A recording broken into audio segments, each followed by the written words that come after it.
Charlotte's Web by E.B. White. Pictures by Garth Williams. Chapter 3 Escape. The barn was very large. It was very old. It smelled of hay and it smelled of manure. It smelled of the perspiration of tired horses and the wonderful sweet breath of patient cows. It often had a sort of peaceful smell, as though nothing bad could happen ever again in the world. It smelled of grain and of harness dressing and of axle grease and of rubber boots and of new rope. And whenever the cat was given a fish head to eat, the barn would smell of fish. But mostly it smelled of hay, for there was always hay in the great loft up overhead. And there was always hay being pitched down to the cows and the horses and the sheep.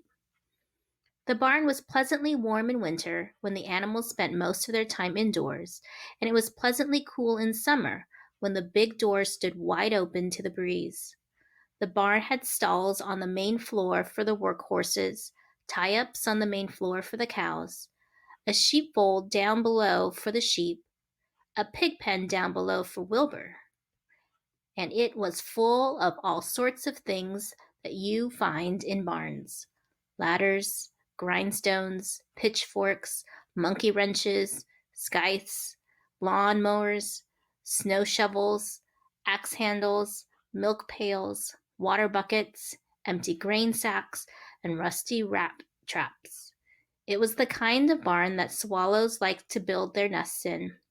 It was the kind of barn that children like to play in, and the whole thing was owned by Fern's uncle, Mr. Homer L. Zuckerman. Wilbur's new home was in the lower part of the barn, directly underneath the cows. Mr. Zuckerman knew that a manure pile is a good place to keep a young pig. Pigs need warmth, and it was warm and comfortable down there in the barn cellar on the south side. Fern came almost every day to visit him. She found an old milking stool that had been discarded, and she placed the stool in the sheepfold next to Wilbur's pen. Here she sat quietly during the long afternoons, thinking and listening and watching Wilbur. The sheep soon got to know her and trust her. So did the geese who lived with the sheep. All the animals trusted her. She was so quiet and friendly. Mr. Zuckerman did not allow her to take Wilbur out, and he did not allow her to get into the pig pen. But when he told Fern that she could sit on the stool and watch Wilbur as long as she wanted to, it made her happy just to be near the pig, and it made Wilbur happy to know that she was sitting there, right outside his pen. But he never had any fun. No walks, no rides, no swims. One afternoon in June, when Wilbur was almost 2 months old, he wandered out into his small yard outside the barn. Fern had not arrived for her usual visit. Wilbur stood in the sun, feeling lonely and bored. There's never anything to do around here, he thought. He walked slowly to his food trough and sniffed to see if anything had been overlooked at lunch. He found a small strip of potato skin and ate it. His back itched, so he leaned against the fence and rubbed against the boards. When he tired of this, he walked indoors, climbed to the top of the manure pile, and sat down. He didn't feel like going to sleep.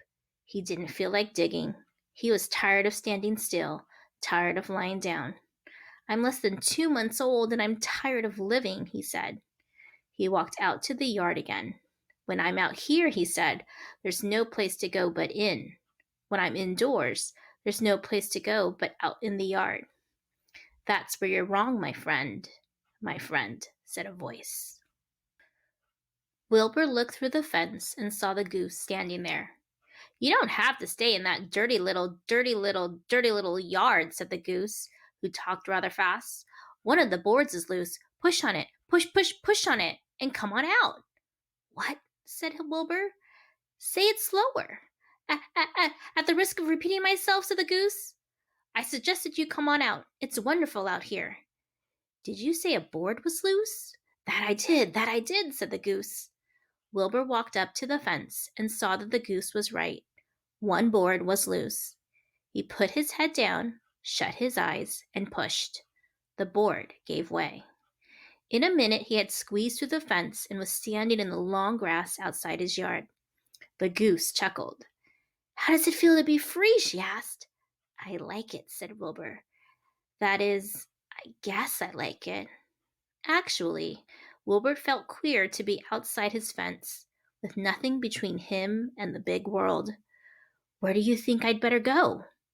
Anywhere you like," said the goose. "Go down through the orchard, root up the sod.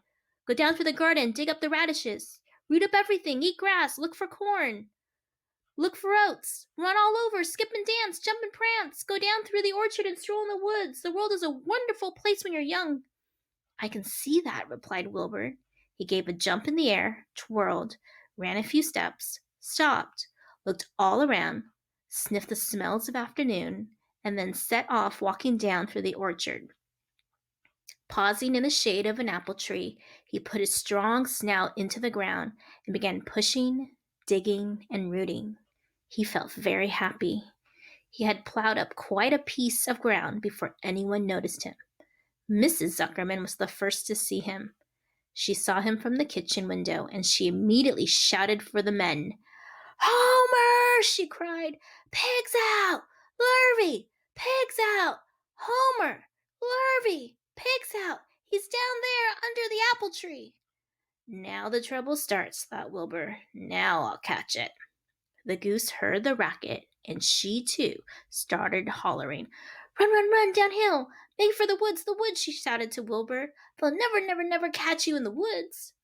The Cocker Spaniel heard the commotion, and he ran out from the barn to join the chase.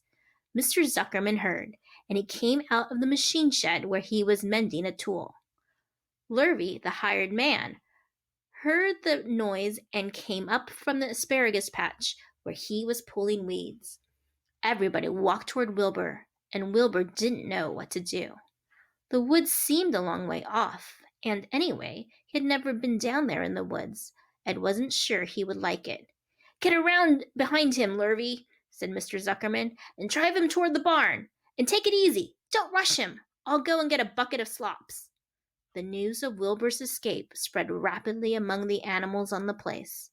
Whenever a creature broke loose on Zuckerman's farm, the event was of great interest to the others. The goose shouted to the nearest cow that Wilbur was free, and soon all the cows knew. Then one of the cows told one of the sheep, and soon all the sheep knew.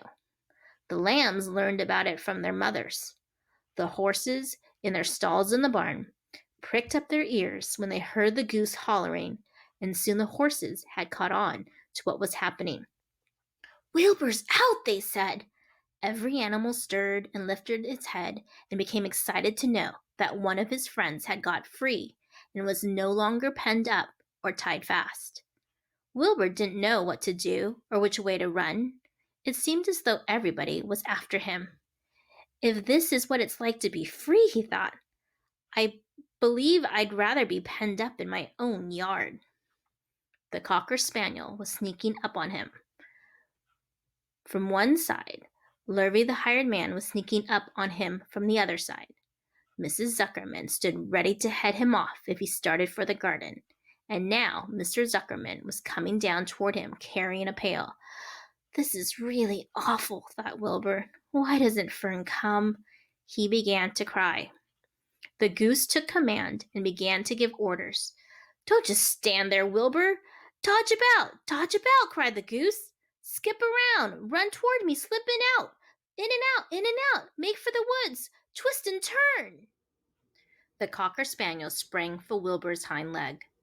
Wilbur jumped and ran. Lurvy reached out and grabbed. Mrs. Zuckerman screamed at Lurvy. The goose cheered for Wilbur. Wilbur dodged between Lurvy's legs. Lurvy missed Wilbur and grabbed the spaniel instead. Nicely done, cried the goose. Try it again. Run downhill, suggested the cows. Run toward me, yelled the gander. Run uphill, cried the sheep. Turn and twist, honked the goose. Jump and dance, said the rooster. Look out for Lurvy, called the cows. Look out for Zuckerman, yelled the gander. Watch out for the dog, cried the sheep. Listen to me, screamed the goose. Poor Wilbur was dazed and frightened by this hullabaloo. He didn't like being the center of all this fuss. He tried to follow the instructions his friends were giving him, but he couldn't run downhill and uphill at the same time. And he couldn't turn and twist when he was jumping and dancing, and he was crying so hard he could barely see anything that was happening. After all, Wilbur was a very young pig, not much more than a baby, really. He wished Fern was there to take him in her arms and comfort him. When he looked up and saw Mr. Zuckerman standing quite close to him, holding a pail of warm slops, he felt relieved. He lifted his nose and sniffed. The smell was delicious. Warm milk, potato skins, wheat middlings, Kellogg's cornflakes, and a popover left from the Zuckerman's breakfast. "Come, pig," said Mr. Zuckerman, tapping the pail. "Come, pig." Wilbur took a step toward the pail. "No, no, no," said the goose. "It's the old pail trick, Wilbur. Don't fall for it, don't fall for it. He's trying to lure you back into captivity. He's appealing to your stomach." Wilbur didn't care. The food smelled appetizing. He took another step toward the pail. "Pig, pig," said Mr. Zuckerman in a kind voice, and began walking slowly toward the barnyard, looking all about him innocently, as if he didn't know that a little white pig was following along behind him. "You'll be sorry, sorry, sorry," called the goose. Wilbur didn't care. He kept walking toward the pail of slops. "You'll miss your freedom," honked the goose. "An hour of freedom's worth a barrel of slops." Wilbur didn't care. When Mr. Zuckerman reached the pig pen, he climbed over the fence and poured the slops into the trough. Then he pulled the loose board away from the fence so that there was a wide hole for Wilbur to walk through. "Reconsider, reconsider," cried the goose. Wilbur paid no attention. He stepped through the fence into his yard. He walked to the trough and took a long drink of slops, sucking in the milk hungrily and chewing the popover. It was good to be home again. While Wilbur ate, Lurvy fetched a hammer and some 8-penny nails and nailed the board in place. Then he and Mr. Zuckerman leaned lazily on the fence, and Mr. Zuckerman scratched Wilbur's back with a stick. "He's quite a pig," said Lurvy. "Yes, he'll make a good pig," said Mr. Zuckerman. Wilbur heard the words of praise. He felt the warm milk inside his stomach. He felt the pleasant rubbing of the stick along his itchy back. He felt peaceful and happy and sleepy. This had been a tiring afternoon. It was still only about 4 o'clock, but Wilbur was ready for bed. "I'm really too young to go out into the world alone," he thought as he lay down.